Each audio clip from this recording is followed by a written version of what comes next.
ਤੇ लो जनाब माशाल्लाह दोस्तों की फरमाइश ते माशाल्लाह प्योर नागरा बीतल माशाल्लाह पाठ लियांदी ते बड़े दोस्त फरमाइश करते हैं कि फौजी भाई कोई शौकिया चीज़ लिया तो जनाब भाई दोस्तों की फरमाइश ते माशाल्लाह पाठ लियांदी ने। पाठ दे बिरा कन्ना दे लापर भी चेक करो, चंगे लंबे कान, 2 गिट्ठू माशाल्लाह कान लंबे कम अज कम कन्ना की लेंथ 16 17 18 इंच माशाल्लाह लंबे कान ने और माशाल्लाह बिल्कुल तोता फेस चंगी झालर चे ते अख वेखो बिरा जिवें नगीना होंदा ते मुंह जनाब 4 दांदी ने माशाल्लाह चेक कर सकते ने, खूबसूरत चीज़ ने और गब्बण पाठे माशाल्लाह खूबसूरत चीज़ जनाब। अख वेखो माशाल्लाह इस तो वध खूबसूरती और हुसन नहीं होंदा बिरा और बिल्कुल बरीक पशम चौड़ी छाती अच्छे पिगो शदी बरी माशाल्लाह पाठी ने ते लो जनाब हवाना चड्डा भी खा रहे ते बिरा नाड़े कर रही जनाब महीने की क्रॉस हुई है ते गारंटी शुदा क्रॉस है पई नाड़े ही कर रही है ते लो बिरा फेस ब्यूटी और हुसन चेक करो बिरा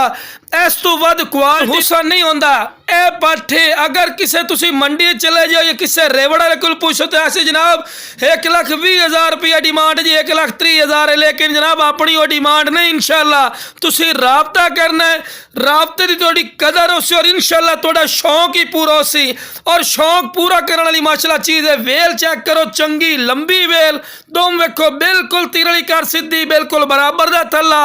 वाइट अख कन्ना दे लापर और बिरा कोई ऐसा पॉइंट नहीं माशाल्लाह माशाल्लाह जिहड़ा काम होवे ते फेस ब्यूटी खूबसूरती चेक करो ते निके निके सिंग बैठ में कोई खड़े सिंग नहीं बिरा शौकिया चीज़ ने जनाब। इस तो बाद तुहानू चारा भी नाल दे नाल खवा के भी खा रहे कि माशाल्लाह सेहतमंद और एक्टिव ते लो बिरा तोड़ फिर के भी खा रहे हैं, कोई लंगड़ी लूली नहीं, सेहतमंद और माशाल्लाह एक्टिव चीज़ ने और क्वालिटी वाली चीज़। इस तो बाद नस्ल क्वालिटी बिरा नहीं होंदी और लख रुपये वाले ब्रीडर तो क्रॉस हुई ने, लोकल शोकल ब्रीडर तो क्रॉस नहीं हुई। तो जिस बिरा चाहिए जनाब स्क्रीन पर नंबर चल रहा है।